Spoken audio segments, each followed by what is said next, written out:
hello. Thank you for coming out today, for choosing to come onto my channel, Indy Jones, Paranormal Pleasure.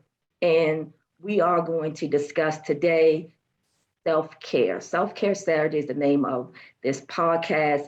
And I'm doing this as it relates to my resilience series, The Color of My Resilience, a guided self-care journal for Black women and also for Black men. So today we have two outstanding, wonderful, talented women who are going to introduce themselves. And then we're going to have, I think, a really nice, warm, thoughtful conversation about self-care and resilience. So Experience J, you want to go first and introduce yourself? Hi, I am Experience J. I'm a multi-hyphenate creative from Alexandria, Virginia. I am the co-founder of Black Audio Dramas Exist, where we promote creatively provocative audio dramas written, produced, and starring Black individuals, creatives. I'm passionately driven by audio, and I just love to create overall. So, in a nutshell, that's me. Thank you. And thank you for giving us time. I'm gonna be reaching out to you. Sorry, Jim. I'm sorry. I love it. I love it. I love it. I'm doing the audiobook of Queen of Zaza right now, so I love that. Oh. All right. So I am Jem Scott Mwakbor. I write as J.S. Mwakbor.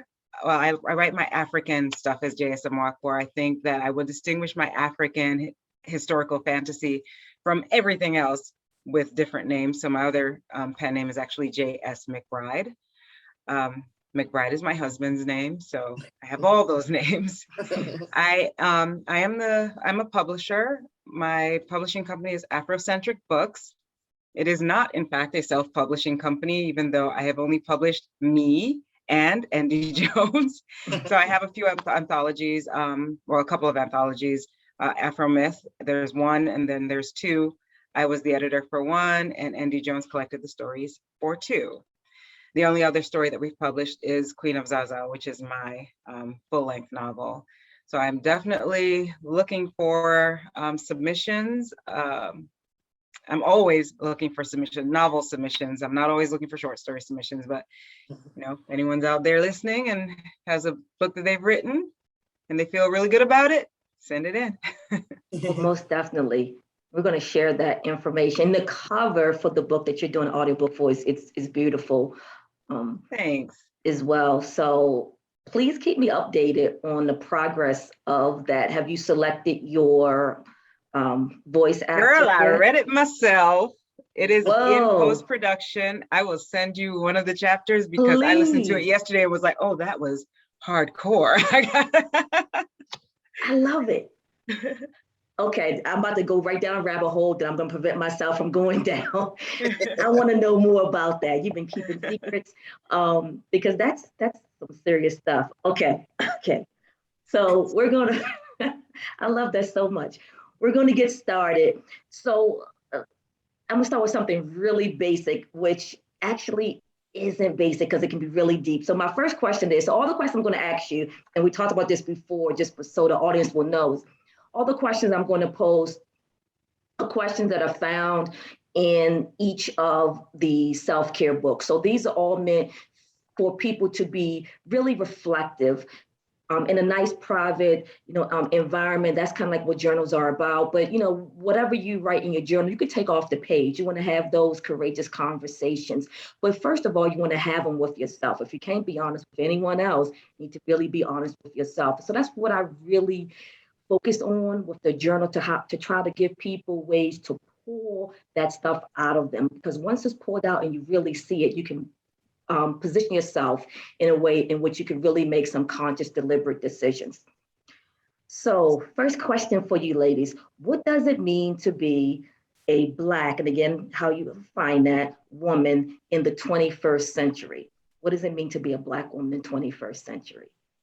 So we're gonna let Jem speak first. I know. All right. So I guess this kind of goes back to a little bit about what we were discussing before the podcast started. for me, being born and raised in West Africa, my experience of being a Black woman is completely different from a person who was born and raised in this country, even a first generation person born and raised in this country. So my experience would be completely different from my children's experiences. I was not a Black woman until I moved here. I was just a woman. Yes, yes, Then yes. I came here and things were a little bit different. I moved into a predominantly white community where being Black was not just a state of being, it was something you had to be actively doing, it seemed like, you know, because if you weren't actively being Black, people were like, are you trying to be white? You know, you know, my accent was white. And I cannot tell you how many times I had to explain to people, it isn't that I'm trying to talk white, it's that I speak English and I speak proper English and I don't speak slang because I don't know the slang. You know, if I knew the slang, maybe I would be more slangy, but I didn't. I just spoke proper English. And it, you know, and I always thought when someone say, what are you trying to be white? I'm like, I can't even be white. I'm not understanding that question. So, you know, but granted, I will say that the fact that I do speak proper English has propelled me pretty far in life. And that is unfortunate because English is proper English isn't something that all Americans speak. In fact, it's something that most Americans don't speak. But if you happen to be Black and don't speak proper English, then it's problematic. But I live in North Carolina. There's plenty of white people here that do not speak proper English, and they're VPs, CEOs, you know. So it's interesting. It's an interesting dynamic. But since being here, when I went to vet school, that was where I really noticed it. You know, at first, you know, where things would happen to me and I would think it was just me. It never really dawned on me that it was because of what I looked like. And I don't think it even dawned on the people that I was dealing with that it was because of what I looked like. There was just something about me that they didn't like, but they couldn't put their fingers on it. Right. And, you know, I got that narrative so frequently that eventually I was like, you know what, I think I know what it is about me that you don't like. So I feel like I can't necessarily speak to the Black experience in the United States because I experienced so little of it. But I did experience enough of it to feel, if only for a moment, exactly what most Black Americans feel from the moment they're born. Right. You know, you come into the world and people are telling you from the beginning that you are less than them. And that is, you know, and you already, Black American history is already so jumbled up. So many people don't know where they came from. You know, I don't have that. I know where I came from. I know who my great-great-grandparents were. I know all of that stuff. And still it messed with my mind. So I can only imagine to be raised in that from birth, how hard it is to get out of that. Yeah. It's so much to peel back from that. And I won't because we could do this. But before Experience J answers the question, because I kept thinking this in before when you said African, but then you said West African, what specific country? I'm from Nigeria. Okay. So there are a lot of us out here. No, and no. I might claim royalty, but I'm not going to send you an email. Trust me, I've met plenty of Nigerians, but I like to know really specifically because I know people say Africa, but I'm glad you were really specific. So thank you, Jim. And Experience J, what about for you? What does it mean for you to be a Black woman? Or perhaps how do you define yourself? Well, in general, I'll just answer the question in general. It's a complicated thing because it means so many different things. You have to be aware, you have to be mindful. At this time, it's like staying alive, daring the dream. Like I said, so many things. I definitely feel like right now, to be a Black woman or to be a Black person right now, I feel like we're going through this reemerging Black Renaissance, if you will. And like the last one, it kind of occurred during a time where the world was suffering as a whole. And it's just fascinating that during a time where the world is kind of suffering and in a depression, how Black people are able to flourish creatively. And so for me, it means showing up and existing.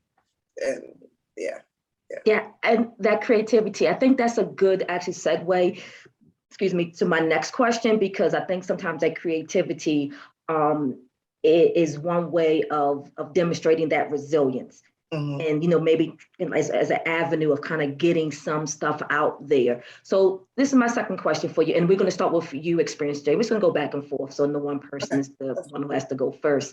So what words, images, or people come to mind when you think of the word resilience?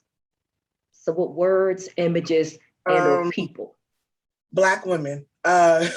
We literally carry this country on our backs. And I'm speaking from the American experience, of course, but we show up for everybody. And yet sometimes it's crickets when it's really time to show up for us.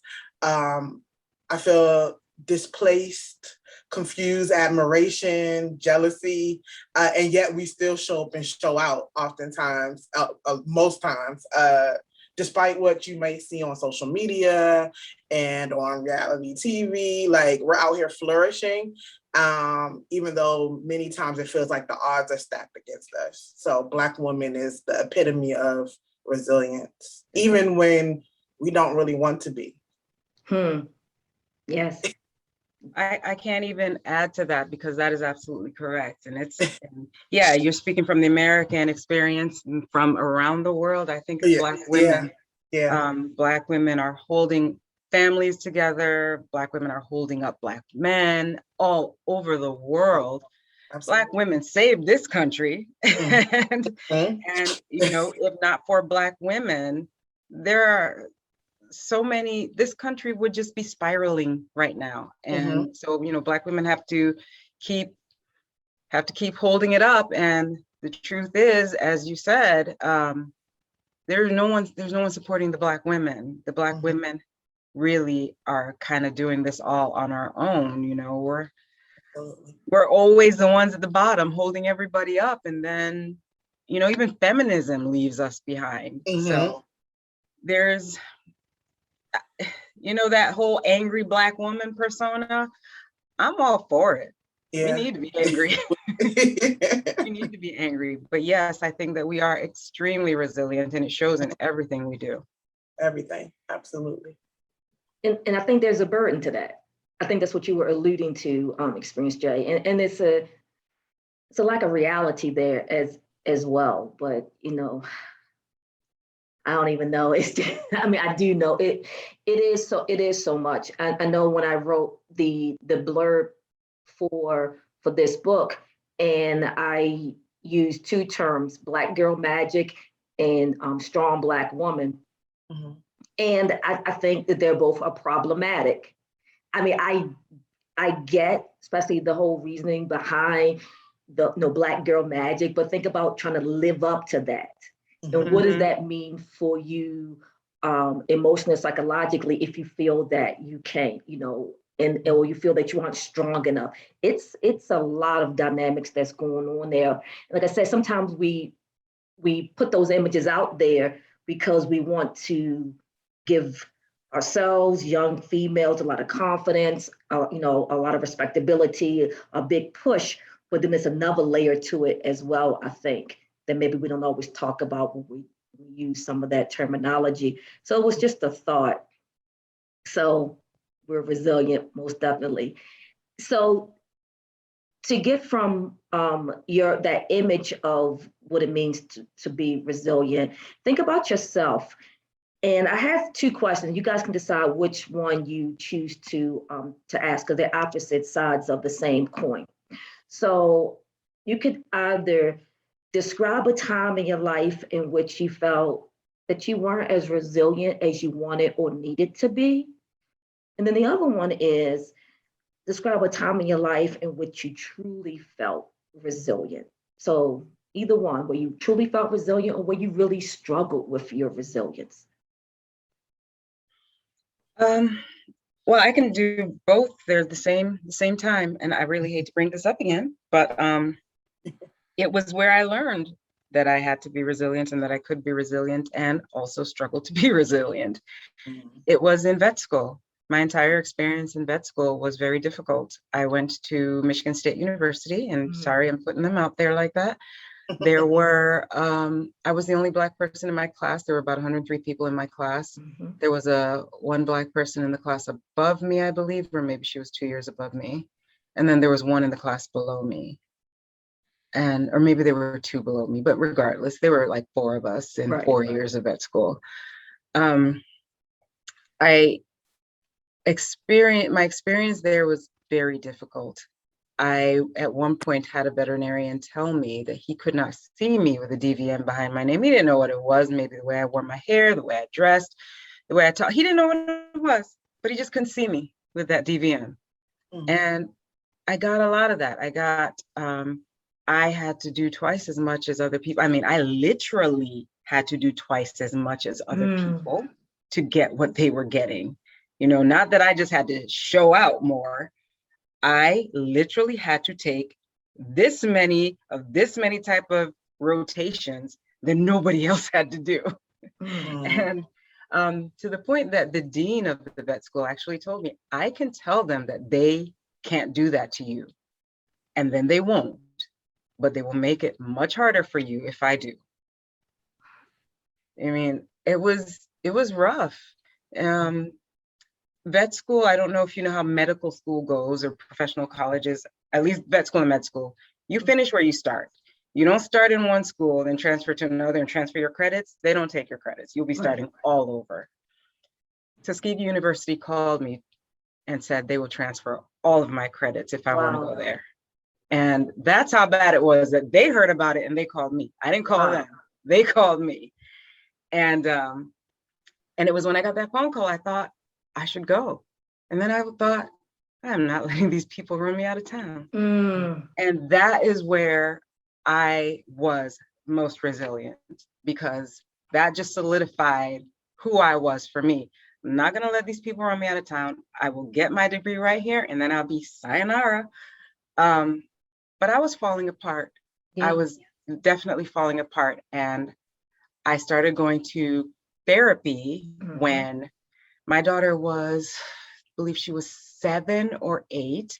She played the cello. So early in the morning, she'd go do her cello thing. And then the bus would pick her up from there and take her to school. And on cello, and the bus didn't bring her home. She had to walk home. But on cello days, because the cello was as big as her, I would go pick her up. And I forgot. I laid on the couch all day long. And she comes in the house dragging this cello behind her. And it was late too. So she had waited and waited and waited for me and then started walking home. And I was like, okay, I have got to get this together. Right. That was hard. That was really hard for me. So that was at my lowest points, and then it became my highest point. So yeah. And you, oh my goodness, you made so many good points. I've gone through a doctoral program and I had my issues. None of them was that type of stuff. It was other type of issues. And my story would surround that too, as far as low points and high points of resilience. But when you mentioned your daughter, I think that's really what it is. It's not about just what happens with us as an individual, but it's how it spreads and impacts other people in our lives. And I know how as a mom, it just got you right here, you know, because there's a lot of things that you think you forgot about matter, and it's a safety issue. But yeah, it's painful even just to listen to, because I know that how that feels as a parent. But it was something, it became a driving force for you. Oh yeah, I was like, okay, I got to get off this couch, because I was doing that all day, every day. And I was like, I got to get off this couch. I need to go talk to somebody. And you finished, correct? Because you finished your program? Yes, I did. I got my degree from there, and I am very successful. So congratulations. You know, so yeah, thank you. You know, I ran into one of them at the AVMA, the American Veterinary Medical Association conference, and he was hey, how you doing? And I'm thinking, remember that time when you didn't like me? Why are you trying to give me a hug? You know? and people don't realize how much they actually impact the lives of others. You know, if for him and for them, it probably wasn't a big thing, and they have no idea, and probably just simply don't care. But I think just Oh, have I no got a idea. lot of it's for your own good. A lot of that. We are doing what's best for you. If you can't handle this, maybe you should leave and come back to vet school when you're ready. Yeah, no. I got a lot of that. Yeah, I want to challenge that because I think we don't put blame where blame is due. They do. Mhm. They absolutely do know. They just don't care. So it's not that they're not aware. They're aware. You know when you affect someone, whether you want to admit it or not. You know when something you do is it affects someone. Many oftentimes, if you're not paying attention or you don't care, then it slips your mind. But ultimately, something like that, they knew what they were doing. Yeah, I do believe that they knew. I at that same conference, one of them did approach me and said, we want to know what your thoughts are on bringing in diversity. I was in the meeting, and the man said, we want to attract more people of color, more diverse people, but we want to attract the high quality ones that can survive our rigid program. And I thought, any person that gets into your program can survive your program. It's a matter of whether you help them survive it or you put up all these roadblocks once they get there, because it wasn't easy getting into vet school. It was definitely not easy getting into that school. And once I was in, it wasn't affirmative action, because clearly they didn't do that. It wasn't anything other than merit. But then once I got there, they started acting like I didn't deserve to be there. Exactly. It's good. You know what I mean when I say it's good, it's not good. But Yeah. yeah. But what doesn't kill you makes you stronger, and we try to learn from our past, and we try to be stronger, and we try to, definitely that's not going to happen to me now. Yeah. Yeah. It's not going to happen to me now. That I can assure you. What about your experience, Jay? A time in which you weren't as resilient, or maybe a time in which you truly felt resilient? I have a few instances, but one in particular, and I guess I'll segue it because it led me to what I'm doing today. Okay. So in 2017, I was going through like a really tough time. My mom had gotten sick and was hospitalized for over a month. We're really close. So that like hit me in a way that I didn't even expect it to. And then I was also going through my own issues at the time of being almost 30, not knowing what I wanted to do with the rest of my life, knowing that I have all this talent and ability, but I'm working a 9 to 5 that I don't like, you know what I'm saying? Because it has to pay the bills, because I need that stability, and feeling like I was going through an early midlife crisis, not sure what to do about it. I don't like to use the word lightly, but I felt like I was depressed. I was crying every day. I was losing weight. And literally nobody knew about it. And so it was one of those times where I guess although I wasn't as resilient as I wanted to be, I didn't show up how I wanted to show up. I still was showing up to the world because nobody knew, which is crazy to me to even look back. Like, how didn't anybody know that was going on? But I guess that's just a testament to the resilience. But also it makes me kind of sad because it reminds me of how many of us suffer in silence and people don't realize it. Yeah. So it's bittersweet, Man, oh man, you brought up so many good points. That suffering in silence, definitely. But I think sometimes it does go back to if we're sitting up here saying you have to be like this strong Black woman, we create. Sometimes people become very good at creating the image they want others to see. It's it's like what they call like a high functioning alcoholic.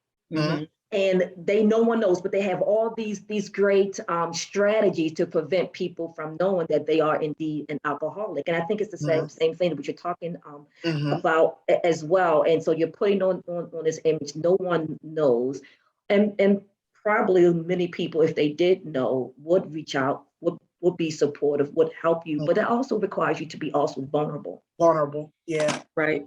Yeah. And that right there is a struggle for people to feel that they can be vulnerable and picking the right people. Mhm. Right. And this does also go back to your Black girl magic, strong Black woman thing. You can't show vulnerability when you're supposed to be strong. It's Mhm. very difficult for me, for me being, I'm the oldest of my siblings, and I've always been strong for them. So I tend to not show them any vulnerability at all, you know. That I reserve for my husband. But if you don't have another outlet, if you don't have someone else to lean on, if you're the person that people are always leaning on, it is very, very difficult to show the world when you're suffering. I think that's true. I also think it's how we choose to define strong, because I think Mhm. there's a strength in vulnerability. There is. I think that's probably maybe a little bit more courageous to be vulnerable, to open yourself up, because you don't always know what's going to happen. But we don't define it, I think, that way, especially just in mainstream media and a lot of things that That's we not we how we were consume. taught. Yeah. Right. I mean, it's certainly courageous, and it does definitely take a lot of courage to be vulnerable. We aren't, you're right, we're not taught courage.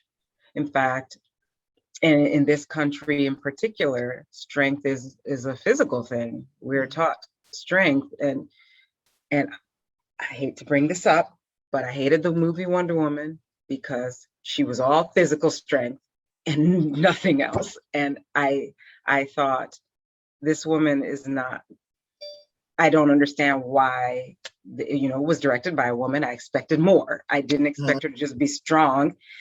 She was stubborn. She didn't listen. You don't know nothing about the real world. And yet this man is telling you about it and you're totally ignoring him. And then when everything you did backfires, you're all, I can't do it. Like, you just fall apart. And fine. It's okay to be vulnerable. It's okay to fall apart, but you literally just put yourself there. You didn't take the help when it was offered. And that's true. And I will say, it's probably more of not the best characterization of the Wonder Woman character. I think anyone who actually reads Wonder Woman, like is in the comics, know that she has a lot of emotional, mental strength. As a matter of but I think you sometimes those characterizations get truncated down when you mass produce stuff out there for people, so you don't really see it. And I think it's the same thing. We're talking about what the image of Black womanhood is. What is it distilled to? So if the distillation is, one of these couple of extremes, which is this strong Black woman, and I don't need a man, I don't need anybody, I can do everything. I mean, come on, the realism is that everyone needs people, right? It doesn't make you weak to need other people, but if that's how we're defining what it means to be an independent, strong Black woman, that's a whole lot to live up to. And it makes, I think, forming bonds with other people difficult.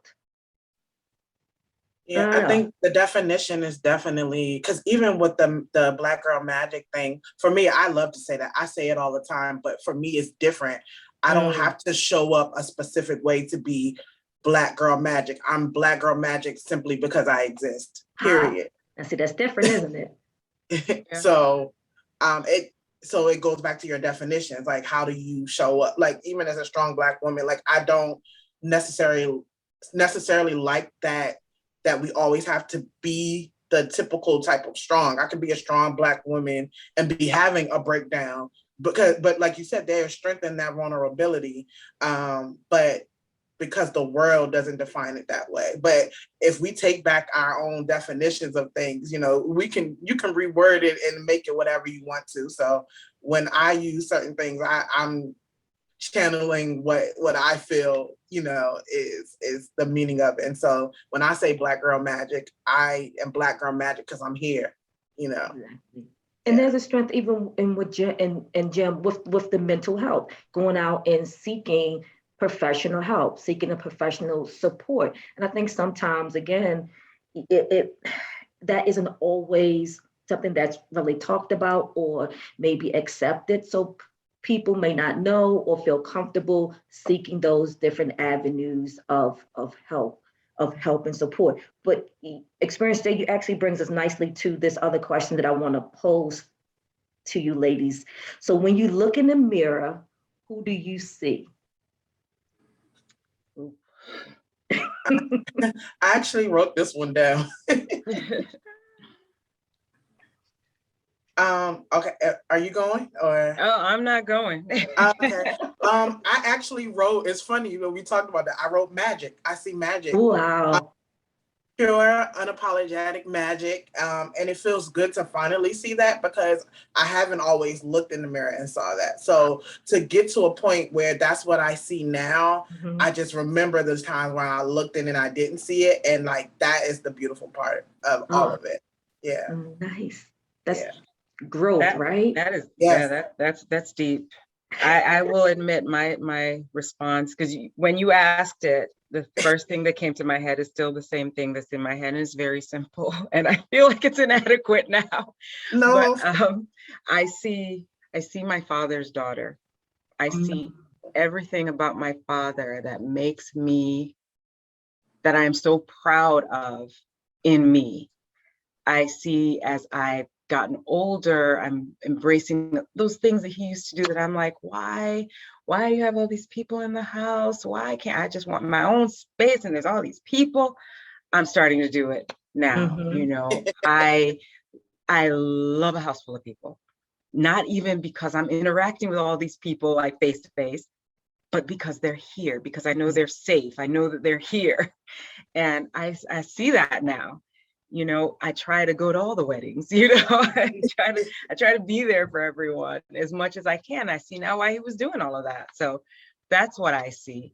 So, you know, I see family. I see all of the people that I love that make me who I am. And that's what I see. That's beautiful, not inadequate. Don't say beautiful. It is beautiful. And I think, Jim, you explained it so well that sometimes as children, we don't understand or see the fullness of things that our parents try to tell us, or they tell us, we just don't get it. And so it takes us to grow up, to perhaps to become parents, to move into careers, to maybe in your instance also to move from one country to another country, to have these experiences for things to start to really form around us. And that's a different level of growth and acceptance. Sometimes it's the reverse. Sometimes people run fast and hard from their childhood experiences, and depending on what they are, it makes 100% sense for them to do that, because maybe they didn't have the best experience. I saw that as a high school teacher. I had kids, as soon as they graduated, they wanted to move out their parents' homes. And I was always the one like, no, mooch off your parents as long as possible. Right. You know? Because they're like, hey, Tam, like, you're not ready to be on your own yet. But they were so ready because their home life wasn't what they wanted it to be. So they wanted to strike out on their own and define themselves on their own terms, just because some things were just so toxic. And I think you have that, and people make deliberate, conscious decisions to either be, you know, so different from maybe how they were socialized in the home or in the community. Or sometimes people make very deliberate decisions to perpetuate something because they find the value of it, and they understand that it's important for them to hold on to that and to lead their life in a certain way. So that's really good. I actually had a question about what community means. I did have a little bit on community because I think part of that resilience is really who you choose to surround yourself with, and there are communities in which you talked about this, Jim, that maybe you don't fit in. It doesn't mean that you always want to fit in, but it's those communities that you are maybe in temporarily and you aren't comfortable there. And then there are other communities that really make you feel like you are home. Do you guys have any communities that really just make you feel like when you get there, like, this is exactly where I need to be? Well, yes and no. So I think, you know, when you don't fit in. Yes. And I think that one thing that we do need to learn, because sometimes when we don't fit in, it isn't actually because of the other people. It's because of us. Mm-hmm. So we do have to learn when it's us versus when it's the other people. And if it's you, you know, you got to get out of your comfort zone and you got to try to, even if you still can't fit in, but try to fit in, you know, try to be comfortable there at least. Try to feel that you belong if it's you. Now, if it's them, you don't have to stay there, you know, you do not have to stay there. But for me, community is really, and this is something that I do try to instill in my children, is any one or any place that pushes you to be better, because you can always be better than you are. But if there are people that don't actively try to help you to attain better and be better, they're probably not people that you need in your life. If you are reaching for the stars and the people below you are dragging you down, you definitely need to let them go. If you're reaching for the stars and there are a bunch of people down below you and they're all trying to reach for the stars with you, then you drag them up with you. You know, but at least you know that these people are trying to come with you. They're trying to follow you or be with you or help you up and not drag you down. So if you're in a place that's dragging you down, it's full of negativity, I do not like negativity. If it's full of negativity, then that's not where you need to be. That's good. Thank you. Experience, Jay? I mean, she really said it all. I agree with that. You know, community is, you know, people who push you to be your, you know, your greatest self. And that doesn't always look the way you think it will look. You know, I think it's important to say that because, you know, you hear, you know, like people who are not afraid to hold you accountable, but from a place of love. Because even with that, like there's some people who will try to hold you accountable because they have their own fears within them. And so, you know, but you'll know when it's your community because it'll feel like love, it'll feel like home, but not in a way that is toxic, you know? So yeah, somebody who pushes you to be better. When you go there, you learn. You're not always the smartest person in the room. You can learn something from your community. So yeah, it's just like a place where you can flourish with like-minded individuals and, you know, be great, do some great things. Yeah. Wow. And be safe, you know, feel safe, Yes. feel safe That's enough to number be one. yourself as Yes. opposed to being what they want you to be. Yeah, absolutely. Yeah, you make a great point about that. You didn't say emotional safety, but that's where my mind went.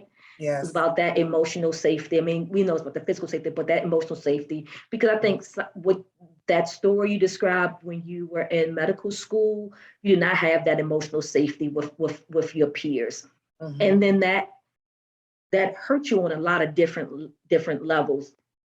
And it was those programs in of itself are difficult to manage, but it's the human element that inserts itself that makes it a struggle on an additional level. Right.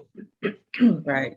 Excuse me. Because So you can be smart enough for the coursework, but if there are people really trying to bring you down, then you got to fight that too. And it's hard. It's a hard battle when you're fighting on both fronts. It is, and I know you guys know this, but there's so many studies out there about why people either stay at a job or why they leave. And it always boils down, for the most part, to interpersonal relationships. It's really about the people with whom you work and have relationships.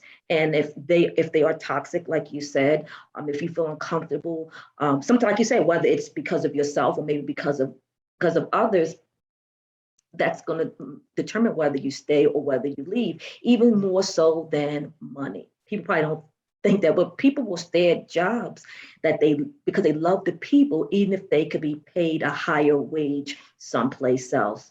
So that human element is extremely important. Community. And I think for some people, that's why the pandemic and you have to stay at home was so difficult for them, because they felt they were missing out on that emotional support, that community.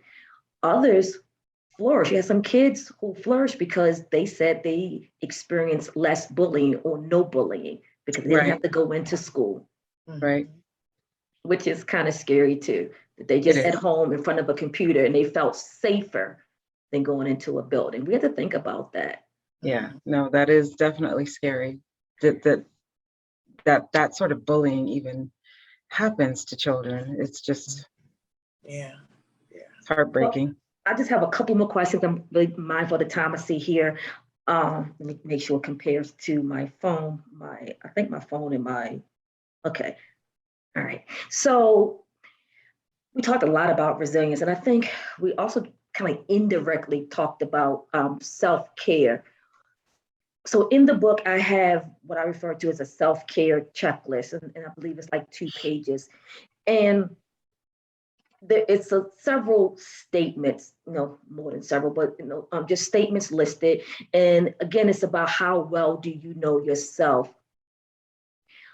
So people kind of can rank where they stand on each of those statements. So experience stage, did you have a chance to look at that at all? And it's fine if you guys didn't. I saw the specific quote that you put. If that's the question we're going to, I'm No, prepared. I just didn't want to ask you anything with that. But can you speak to maybe just your general idea of maybe like your own self-care, now whether it's something specific that you do, or just your idea of self-care?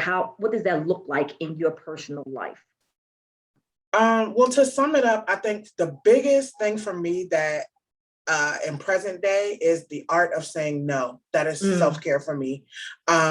Because, and I'm in therapy also, so I didn't realize that boundaries were a thing for me, because we're often told that people who don't, have boundaries, when you think about it, you think about somebody weak or things like that. And I'm like, well, I'm definitely not that person, because I can tell people no. But when it comes to people I really care about, that became harder for me. And so the boundaries then become a little blurry.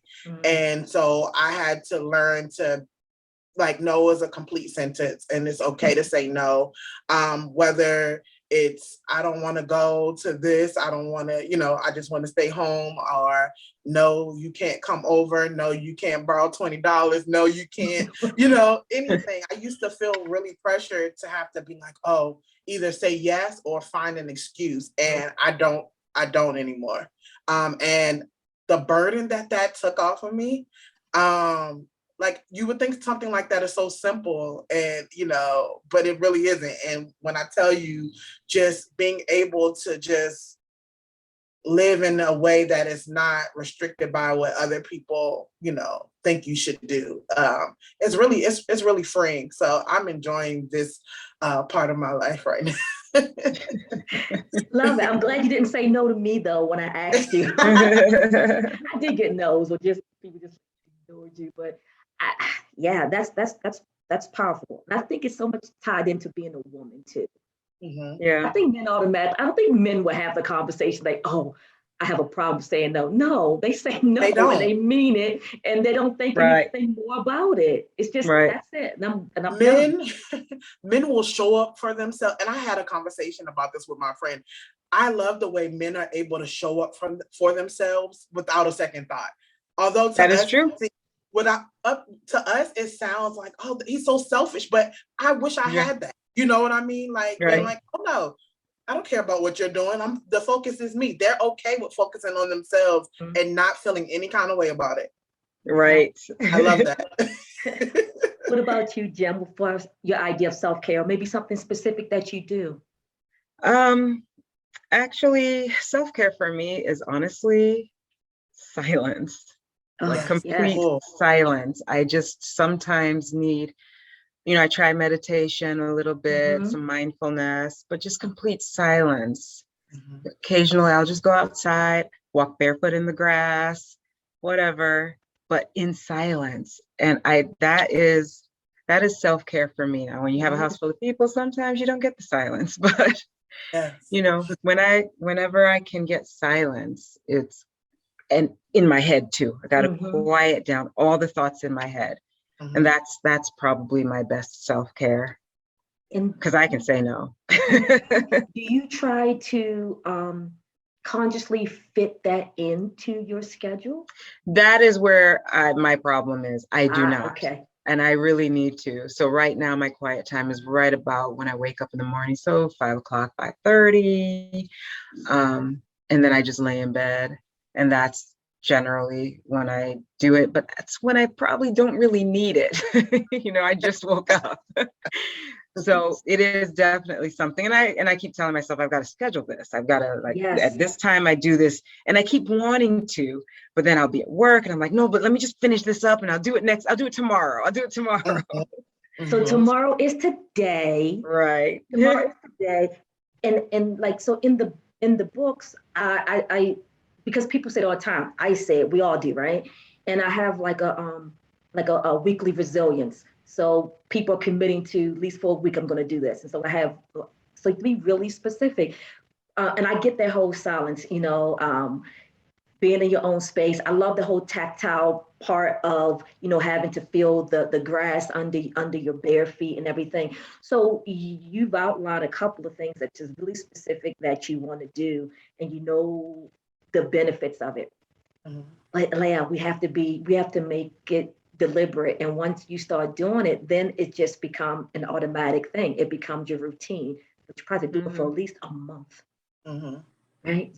Whatever it is you're thinking about doing, you have to do it probably at least a month, really consistently, for you to just like include it as a routine and not something that you feel that you have to fit in. It's naturally into your day. So I'm gonna challenge you to do that. The same way I did challenge myself to go downstairs and ride my stationary bike. So this is my final question. Make sure I have it here, okay? And it's really open to interpretation. So however you personally define what I'm going to ask you is the right answer. Okay. So my final question is, what is the color of your resilience? Oh, mine is black. It's just always black. It's honestly always black. I love that answer. That's always the right answer. Always. That's always the right answer. Wait a minute. So does that mean it's also your answer? Or do you have a different answer? No, I have a different answer, but I love that. That's number Got two. You. Mine is sparkly purple. Oh, that's a good color. Sparkly purple, specifically purple with sparkles. It just represents the royalty, the magic, yes, the essence of just being able to create and bring things anew. I am all about that. So yeah, that's what it is. Experience Jay, I was expecting you to reach over somewhere, and I want to see that color. You're gonna have to like send something. I want you like. Oh, you thought I was gonna bring my cape? Yeah.